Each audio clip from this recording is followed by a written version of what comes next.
MCQS YouTube च्यानलमा तपाईलाई स्वागत गर्न चाहन्छु। आज यस भिडियो ट्युटोरियलमा हामी नयाँ फेरि क्लास 10 को डाटाबेस म्यानेजमेन्ट सिस्टम सुरु गर्न गइरहेछौँ। यदि तपाई क्लास 10 मा पढ्दै हुनुहुन्छ टेक्निकल भोकेसनल ट्रेनिङ अनि यो भिडियो तपाईहरुको लागि उपयोगी हुनेछ। म यस भिडियोमा विभिन्न खालको सोलुसन लिएर आउँदै गरेको हुन्छु। कृपया MCQS युट्युब च्यानललाई सब्स्क्राइब गर्न चाहिँ नभुल्नु होला। यो भिडियोमा मैले क्लास 10 को लागि डाटाबेस म्यानेजमेन्ट सिस्टममा रहेको क्वेशनहरुको सोलुसन लिएर आएको छु। यो च्यानलमा तपाईहरु जुडिराख्नु होला। फेरि पनि स्वागत छ। लाइक शेयर एन्ड सब्स्क्राइब चाहिँ नभुल्नु होला। Introduction to Database Management System, all MCQ solution. First question रहेको छ, what is the full form of DBMS?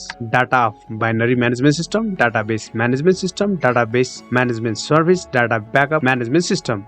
यसको सही आन्सर रहेको छ बी, Database Management System. अर्को रहेको छ, what is database? Organized collection of information that cannot be accessed, updated and managed. Collection of data or information without organizing. Organized collection of data that can be accessed, updated, managed. Organized collection of data that cannot be updated.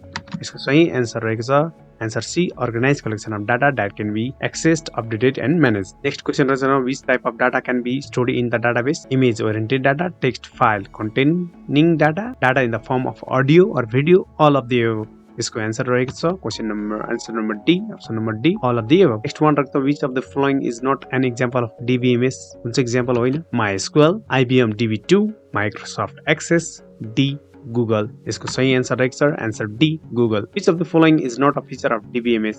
कुन चाहिँ feature होइन? Minimum duplication and redundancy of data, highest level of security, single user access only, support ACID property. यसको सही answer रहेको छ single user access only, multiple user access हुन्छ, त्यही भएर यसको आन्सर भनेको single user access only.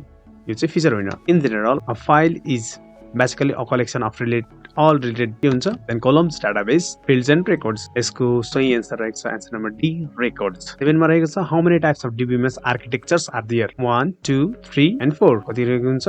3. Basic client server model is similar to 2-tier architecture, 3-tier architecture, 4-tier architecture, 5-tier architecture. यसको सही आन्सर रहेको छ answer A, 2-tier architecture.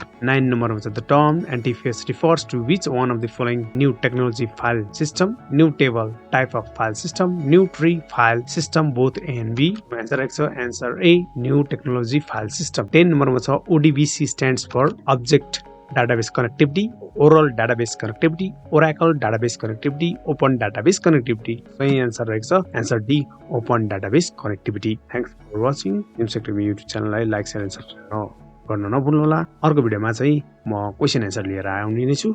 See you in the next video. Thanks for watching.